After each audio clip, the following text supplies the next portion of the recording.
안녕하십니까. 신의균의 군사TV 알기 쉬운 무기 백과입니다. 자, 오늘도 아주 유명한 무기, 그리고 우리가 반드시 알아야 되는 무기 알기 쉽게 설명해 드리는데요. 제가 주로 유명한 무기, 멋진 무기라고 하는데, 자, 이걸 멋지다라고 이야기하기에는 조금 거시기 합니다. 뭐냐면은 바로 북한 무기이기 때문에 그렇습니다. 북한의 미그-29 펄크럼 전투기인데요. 30년 만에 개량을 한다라는 거예요. 한국 공군 최대 위협으로 급부상하고 있는데, 도대체 이 북한 미그-29 몇 대나 있는지, 성능은 어땠는지, 그런데 어떤 식으로 개량하는지, 그러면 우리 전투기하고 붙으면 어떻게 되는지 한번 분석해 보도록 하겠습니다. 자, 김정은이 가장 아끼는 북한의 최정예 미그-29 전투기죠. 김정은이 열병식 갈 때마다 이 미그-29에 앞에다가 형광 이런 거 덕지덕지 붙여서 기괴하게 야간에 등장시키고 하는데, 일단 미그-29가 이 수직 미 꼬리 날개가 두 개가 있기 때문에 뭔가 조금 폼은 좋죠. 그래서 이 미그-29를 또 등장을 시키고, 또 미그-29가 북한이 가지고 있는 전투기 중에서 가장 신형이고 또 제일 좋은 건 맞습니다. 북한은 미그-19, 미그-21, 미그-23, 미그-29, 그리고 공격기로 수호-25 가지고 있죠. 그런데 그 중에서 가장 새 겁니다. 새 거라 하더라도 이게 30년 훌쩍 넘은 이런 전투기고, 그 30년 동안 개량 전혀 안 했고, 소련이 무너지기 직전에 이 미그-29를 도입하기 시작했는데, 도입과 동시에 소련이 망했습니다. 그리고는 자기들도 굉장히 어려워졌죠. 그래서 처음에 소련으로부터 51대 분량의 직도입 포함해서 51대 분량의 부품 직도입을 시도를 했는데, 이게 소련 망하고 북한 경제난하고 이러면서 51대 다 만들지는 못하고 한 40여 대 40대 정도 만들었는데, 그 중에서 지금 이 워낙 오래됐고 또 부품 공급이 제대로 안 되고 하다 보니 지금 20대 미만 정도 운용되고 있다라는 게 정설입니다. 자, 여기 어떻게 들어갔을까요? 저도 이 F-16 전투기를 타고 비행을 해봤는데 좁아요. 들어가기가 상당히 난해한데, 여기 많은 사람들이 아주 성심껏 도와줘서 이 자리에 앉을 수 있었나 봅니다. 야, 이거 와 이래 좁네. 살을 빼면 됩니다. 자, 북한 맞냐? 대대적인 현대화 개수를 마친 순천기지입니다. 북한의 순천기지에 55연대, 57연대, 이 두 개 연대가 미그-29를 운용한다고 하는데, 자, 여기 보시면 뭔가 이 폼이 우리 한국군처럼 이렇게 보여요. 우리 한국군 공군기지 가면 이제 이런 식으로 해서 쫙 일렬로, 정말 장관입니다. 한 개 비행단이 쫙 이런 식으로 있는 거 보면 이야, 대단하다라는 생각이 드는데, 여기도 그래 놨어요. 그래서 대단히 많아 보이지만 여기서부터 저기 끝까지 세보면 16대입니다. 그리고 이 김정은이가 김주애를 데리고 작년 11월 30일 날 방문했던 그 현장 사진인데, 지금 여기서는 확인 안 되지만 이 사진은 다른 각도에서 찍어보면 이 기체는 유비형이에요. 유비형. 바로 복좌형이죠. 그래서 이 16대 중에서 유비형이 또 몇 대 섞여 있을 겁니다. 그런데 유비형은 또 뭐냐? 작은 기체에다가 좌석을 두 개를 만들다 보니까 이 1번 좌석이 앞으로 조금 밀려 나오게 돼요. 그래서 이 기수가 공간이 좀 적어집니다. 그래서 이 기수에 레이더를 장착할 수 없었어요. 그래서 복좌형, 유비형은 순수하게 훈련기 용도로만 쓰지 전투를 할 수 없어요. 그래서 이거 보면 이게 지금 북한의 미그-29 전력의 전부다라고 볼 수 있는데, 이 중에서 또 상당수는 복좌형이기 때문에 실제 전투에 가용한 건 한 10서너 대 정도밖에 안 될 것이다 라고 보는 게 맞을 것 같습니다. 자, 그런데 이 순천기지가 대한민국 공군처럼 이렇게 멋들어지게 개조를 했는데, 이거 언제 했냐? 재작년에 이렇게 했죠. 활주로를 이런 식으로 300m를 연장했습니다. 유도로도 설치를 하고, 그리고 이제 아까 보셨던 그 격납고, 유기화된 격납고를 여기에 이렇게 만들었어요. 처음에 제가 이런 것들의 위성사진을 입수해서 볼 때는, 야, 이거 러시아로부터 수호이 30 가져오는 거 아닌가? 그래서 활주로도 300m 연장하고 소유 30 덩치가 훨씬 크니까 이렇게 생각했는데 자세히 다시 사이즈를 재보니까 폭이 16m예요.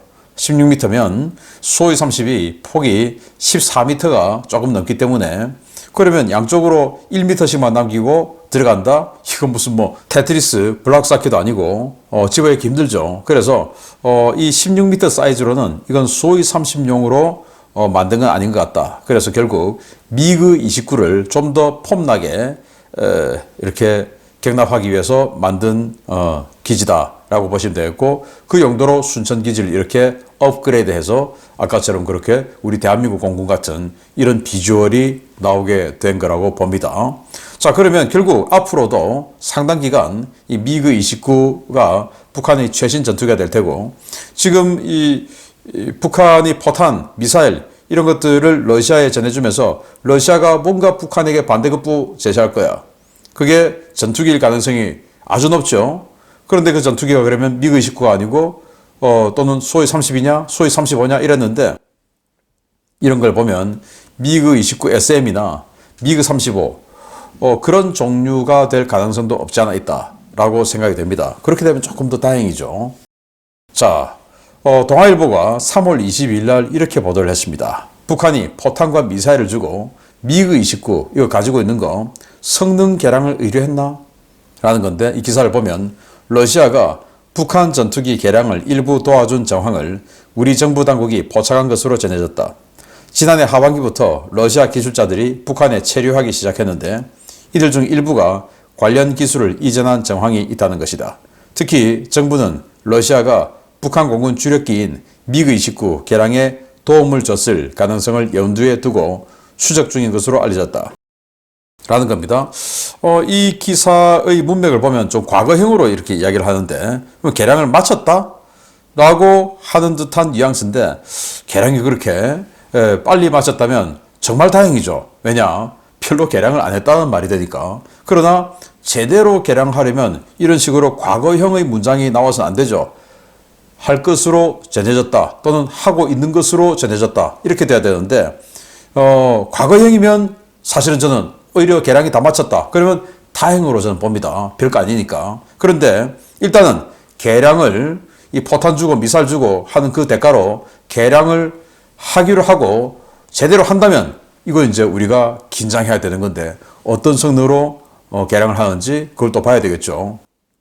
그래서 북한이 도입한 이 전투기가 40여 대 있지만 지금 부품 부족으로 20대 미만으로 운영을 하죠. 그런데 개량을 하면서 또 러시아가 이 미그 29 계열의 전투기들을 가지고 있으니까 그 부품을 또 이참에 대량으로 도입해서 나머지 지금 이 동류 전환용으로 부품 빼서 쓰기 위해서 못 쓰고 있는 그 전투기들도 사용할 수 있게끔 만드는 그런 어떤 그 가동률을 확 끌어올리는 이런 조치까지 같이 들어간다라고 저는 봅니다. 그거 안 하면 바보죠. 그래서 아까 봤던 16대가 이제는 지금까지는 그게 전부였을 수 있는데 앞으로는 40대 또는 30대 후반 이 정도가 움직일 수 있다라고 보는 게 안보적인 측면에서는 맞다라고 보고요. 지금은 아니더라도 앞으로는.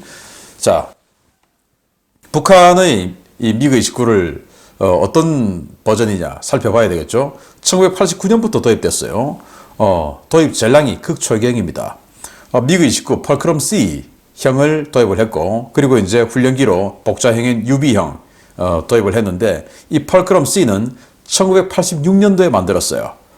그래서 이 극초경이고 북한은 그것을 지금까지 전혀 개량을 하지 않았습니다. 우리 F-16으로 따지면 이 F-16이 1986년도에 나온 그 버전을 그대로 지금까지 전혀 개량하지 않았다. 이거 어떻게 되겠습니까? 뭐 장거리 공대공 전투 이런 거 전혀 안 되는 또 정밀 유도무기 타격 이런 거 전혀 안 되는 그런 버전이죠.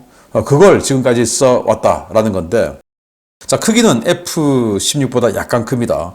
길이는 17.3m, 폭은 11.3m인데 중량은 F-16보다 오히려 1톤이 적어요. 최대 이륙 중량이 18톤입니다. 우리 F-16이 19톤이죠. 그게 왜냐? 뭐 엔진도 허접하고 설계도 허접하고 그래서 그렇겠죠. 그래서 여기 보시면 이 전체적인 덩치는 커 보이는데 기체가 딱 있고 기체 하단부에 엔진이 있는데 이 엔진 외에 서방제 전투기 같으면 엔진이 여기 하나 있으면 이 엔진을 감싸는 뭔가를 또 만들어 놓고 이 공간을 또 연료탱크나 이런 걸로 활용을 하죠. 그런데 이건 그냥 위에 동체가 있고 그 밑에 엔진 하나 턱 붙여놓고 또 턱 붙여놓고 그 외에는 아무 공간이 없어요. 그래서 이 위에서 보는 이 등짝의 덩치와는 달리 최대 이륙 중량은 오히려 F-16보다 덩치는 커 보이는데 실제로는 1톤이 적다라는 거고 엔진은 RD33이라는 초기형 엔진이 2개가 붙어 있어요. 그리고 최대 속도는 마 2.3. 항속거리는 아무 무장도 하지 않은 상태로 연료를 가득 채우고 하이 고도를 높이면 공기 저항이 적으니까 멀리 갈 수 있죠. 그래서 그렇게 갔을 때 2100km 갈 수 있다라고 주장하는데 아무도 믿지는 않죠. 레이더는 N019 레이더인데 이게 호넷 전투기 FA-18 레거시 호넷 전투기의 초기형, 극초기형 레이더를 뺏긴 거예요. 그러니까 뭐 아주 허접한 레이더죠. 무장은 기관포 한 문이고 하드 포인트가 7개인데 이렇게 이제 날개 하나당 3개 그리고 동체 중간에 하나 이런 식으로 할 수 있다라고 합니다. 그런데 무장은 최대 4톤인데 이게 또 얼마나 허접하냐. 덩치는 이렇게 큰데 우리 FA-50이 4.3톤의 무장을 장착할 수 있어요. 근데 여기는 4톤. 그러니까 뭐 아주 허접한 그런 설계로 만들었다라는 걸 볼 수 있고. 자, 그러면 지금 현재 이 북한 미그-29의 장비 성능을 보면 일단 레이더를 먼저 보면요. 70km. 이건 정면에서 헤드온으로 적 전투기를 정면에서 딱 봤을 때 정면은 뭐 F-16 같으면 동체 하단에 에어 인테이크가 있고 여기에 보면 뭐 이 터보팬이 확 돌아가고 있죠. 그게 이제 레이더 이 전파 반사를 엄청 시키기 때문에 정면 RCS가 큽니다. 그때는 한 70km. 그러나 측면, 후면 이런 데서는 최대한 35km 볼 수 있는 허접한 레이더고 그리고 이제 여기에 의외로도 이런 거 있어요. 적외선 탐지 장치. 이 정도 연배에는 적외선 탐지 장치 없는데 여기는 있어요. 그렇다고 해서 이게 또 성능이 좋은 건 아닙니다. 우리 KF-21이나 또는 F-35나 또 우리가 개량하는 KF-16V나 이런 데 들어가는 적외선 탐지 장치 같은 경우는 영상을 만들어요. 그래서 형상을 딱 만들죠. 실루엣을 딱 만들어서 보여줘요. 적외선으로. 그걸 또 망원으로 당기고 줌밍하고 뭐 이럴 수 있는 능력이 있어요. 이거는 그런 거 전혀 안 되고 그냥 열원 저기에 뭐 벌건 거 있다. 이 정도만 탐지할 수 있고 그걸 또 추적, 락온 할 수 없어요. 우리 건 다 할 수 있죠. 그래서 그나마 그래도 저기 뭐 레이더가 안 됐을 때 아주 날씨가 좋을 때 한 50km 그리고 뭐 날씨 별로 안 좋을 때는 15km 볼 수 있는 적외선 탐지 장치가 나름 달려 있고 그리고 이제 중거리 미사일로 알라모가 있습니다. 알라모 이 초기형인데 이거는 이제 세미 액티브 레이더 호밍 방식이죠. 그래서 락온하고 끝까지 쪼아줘야 돼요. 즉 적전투기를 잡으면 적전투기를 공격을 합니다. 그러면 이 적전투기에 최선을 다해서 회피 기동을 하겠죠. 회피 기동을 하고 뭐 체플레어 막 터뜨리고 막 갑니다. 그런데 이걸 이 알라모 같은 경우는 우리 한국 공군의 과거 이 팬텀이 운영하는 스페로도 그랬지만 끝까지 꺾으면 꺾는 대로 따라가면서 레이더를 쪼아줘야 돼요. 그래야 이 미사일이 끝까지 쫓아가니까 이게 보통 어려운 일이 아니죠. 잘 안 맞는 겁니다. 그러니까. 그리고 이건 또 열추적 미사일인데 이건 더 열악하죠. 이건 정면에서는 쏠 수도 없고 후면 꼬리를 잡아야 돼요. 꼬리에 이 애프터버너를 켜면 확 여론이 나오니까 거기를 잡아야 되고 그것도 아주 좁은 각도로 그러니까 꼬리를 완전히 그냥 딱 따라가면서 잡아야만이 쏠 수 있는 그런 아주 구형 미사일이니까 이거 맞으면 바보죠. 그리고 이건 플레어의 그 불꽃을 분간을 못해요. 그래서 플레어 그냥 터뜨리면 그 플레어 따라서 가버리는 바보 같은 열추적 미사일이니까 이거 맞으면 바보죠. 자, 이러니 북한 입장에서는 개량하고 싶다라는 생각이 저절로 들겠죠.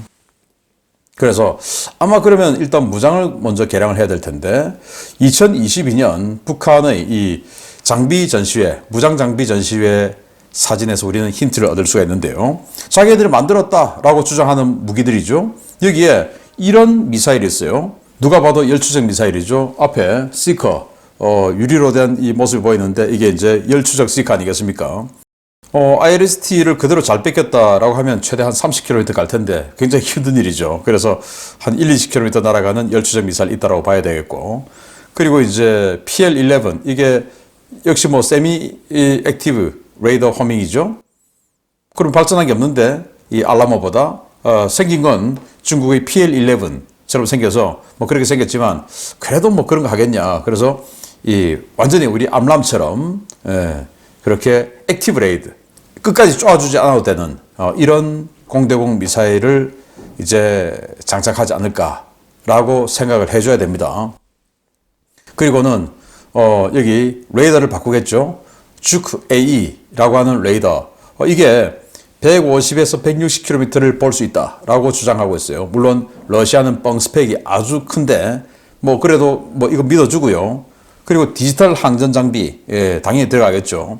그리고 엔진은 RD93MA 엔진이 지금 이제 만들고 있으니까 이거 들어가겠는데, 지금 가지고 있는 RD33은 단종되고 없고 조금 파워가 더 업그레이드된 이 RD93 이걸 집어넣겠죠. 이게 바로 중국과 파키스탄이 개발한, 또 파키스탄 공군이 쓰고 있는 JF-17에 하나 들어가는 그 엔진입니다. 이거 집어넣고, 그리고는 이제 이 아더 공대공 미사일을 장착할 가능성이 높은데, 이 아더 같은 경우는 우리 암람하고 성능이 상당히 유사하다라는 거죠. 그래서 자, 이것만 보면 이야, 아더까지 들어가고, 그리고 디지털 항전 장비 들어가서 이 아처 열추적 미사일 같은 것을 이 헬멧 마운티드 큐잉 시스템, 헬멧 이 조종사의 시선과 연동시켜서 락온에서 쏠 수 있는 뭐 이런 것들하고 연동하면, 야, 이거 도그 파이팅 들어가면 이거 무서운데? 이제 이런 생각이 듭니다. 그래서 이 성능 개량한 북한의 미그 29와 우리 한국의 KF-16 붙으면 누가 이길까? 우리 KF-16이 저는 그냥 압승한다고 봅니다. 왜냐? 우리도 개량을 안 했으면 지죠. 얘는 개량하고 우리는 개량 안 했으면. 그런데 우리도 지금 바이퍼 사용으로 개량을 했죠. 그래서 우리 KF-16에 들어가는 APG-83 레이더가 정면 기준으로 160에서 200km를 볼 수 있다고 해요. 그리고 뭐 최대 300km까지 볼 수 있다고 하는데 그건 이제 대형 기체 이야기고, 전투기 사이즈는 최대 200km. 그러니까 우리가 한 40km 먼저 보는 겁니다.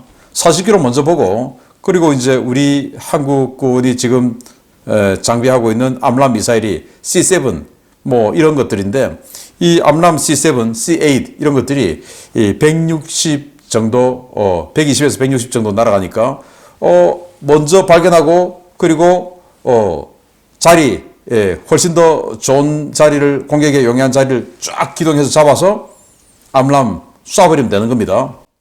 그러면 얘는 발견 못한 상태에서 먼저 선제 공격을 받는 거죠. 이 암람의 성능이 워낙 좋기 때문에 선제 공격 받았을 때 격추될 확률이 거의 90% 되죠. 그런데 만약에 격추가 안 됐다. 그러면서 도그 파이팅으로 들어왔다. 자, 이러면은 우리 한국 공군의 이 F-16 바이퍼 같은 경우는 헬멧 마운티드 큐잉 시스템 2 해서 훨씬 더 성능 개량된 이 헬멧 마운티드 큐잉 시스템이에요. 보시다시피 뒤에 있는 것도 그냥 이렇게 보면서 락온을 합니다. 그러면 이제 미사일이 뒤로도 날아가요.